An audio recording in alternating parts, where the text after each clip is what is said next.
हरियाणा की हर अपडेट के लिए बेल आइकन दबाएं और सब्सक्राइब करें STV हरियाणा न्यूज। प्रदेश की मंडियों में जारी धान की खरीद के बीच खाद्य आपूर्ति विभाग के अतिरिक्त मुख्य सचिव पीके दास ने गोलाचीका में अनाज मंडी का दौरा किया। इस दौरान उन्होंने वहां दी जा रही सुविधाओं की जानकारी ली। बताया कि अब तक पूरे प्रदेश में 49 लाख टन धान की खरीद हो चुकी है और 42 लाख टन धान को राइस मिलों तक पहुंचाया गया। साथ ही उन्होंने ये भी बताया कि खरीद के साथ साथ किसानों और व्यापारियों को उनका भुगतान भी किया जा चुका है। उन्होंने कहा कि अगर धान की खरीद में किसी तरह की गड़बड़ी पाई जाती है तो उसकी तुरंत जांच करवाई जाएगी। धान की प्रोक्योरमेंट को लेकर किसानों और आड़तियों को आ रही समस्या को जानने के बारे अतिरिक्त मुख्य सचिव अब हैं जो धरातल पर उतरे हैं और आज उन्होंने गोलाचीका का दौरा किया है। किसानों और आड़तियों से उनकी समस्या के बारे जाना है। इस समय पीके दास जी हमारे साथ मौजूद हैं, उनसे जानते हैं कि किसानों और आड़तियों ने किस तरह की समस्याएं बताई। जी सर, अभी फिलहाल प्रोक्योरमेंट तो आखिरी चरण में है और हमारे राज्य में अभी तक 49 लाख टन की धान की खरीद हो चुकी है और इनमें से करीब 42 लाख टन धान हम मंडी से उठा के मिलों में पहुंचा चुके हैं। अभी तक करीब 4,500 करोड़ की पेमेंट इसके एवज में तीनों एजेंसी ने मिला के कर दिया है और 25 तारीख तक की जो पेमेंट है वो हो चुका है। तो सर, देखने में आया कि जो गेट पास को लेकर किसानों में जद्दोजहद थी और काफी परेशानी का सामना करना पड़ा। आज भी मंडी में यही स्थिति है।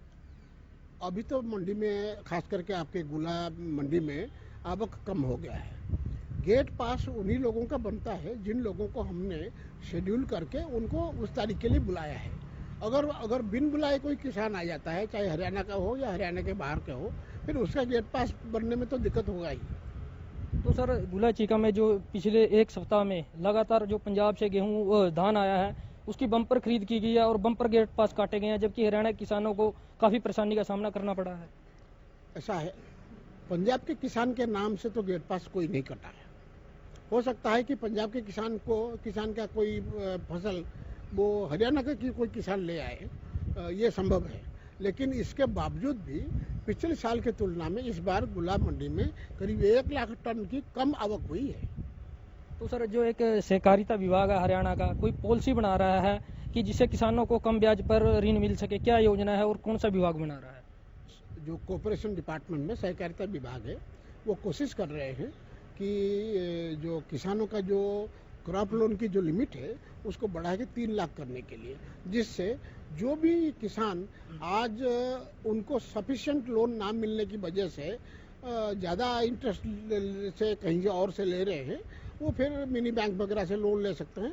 और मिनी बैंक के जो क्रॉप लोन है उसमें इंटरेस्ट 0% है, बिल्कुल 0% इंटरेस्ट है। इसलिए किसान का हित में है कि वो सरकारी बैंकों से लोन ले ताकि उनको उसके ऊपर ब्याज ना देना पड़े। तो सर, इस बार भी किसी तरह की करप्शन या गड़बड़ी की शिकायतें मिल रही हैं?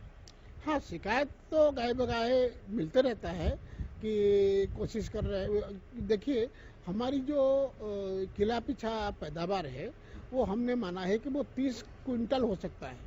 अब 30 क्विंटल पैदावार हर एक किले में नहीं होता है, लेकिन कई जगह देखा गया है कि 30-33 क्विंटल किला पिछा लेके आ रहे हैं। एक तो वो है। दूसरा, गेट पास में अगर किसी किसान ने रजिस्टर कर रखा है मान लो 5 किले के लिए, तो 33 क्विंटल के हिसाब से 165 क्विंटल तो वो ला सकता है। लेकिन कुछ जगह गेट पास कटे हैं ज़्यादा अमाउंट क्वांटिटी के लिए, तो वो तो हमारे पास रिकॉर्ड है और हम पड़ताल करेंगे कि वो किसान कहाँ से वो पैदावार लाया, उसके खेत में जो पैदा नहीं हुआ है वो कहाँ से लाया। तो इसकी जांच के लिए इस बार भी फिजिकल वेरिफिकेशन करवाई जा सकती है सर? जहाँ शिकायत होगा फिजिकल वेरिफिकेशन होगी। देखिए, ये थे अतिरिक्त मुख्य सचिव पीके दास जी, जिनका कहना है कि जो भी जहां भी गड़बड़ी पाई गई वहां पर फिजिकल वेरिफिकेशन करवाई जाएगी। अगर किसानों और आड़तियों किसी प्रकार की कोई समस्या है तो उनका मौके पर ही हल किया जाएगा। गोलाचीका से हरियाणा न्यूज के लिए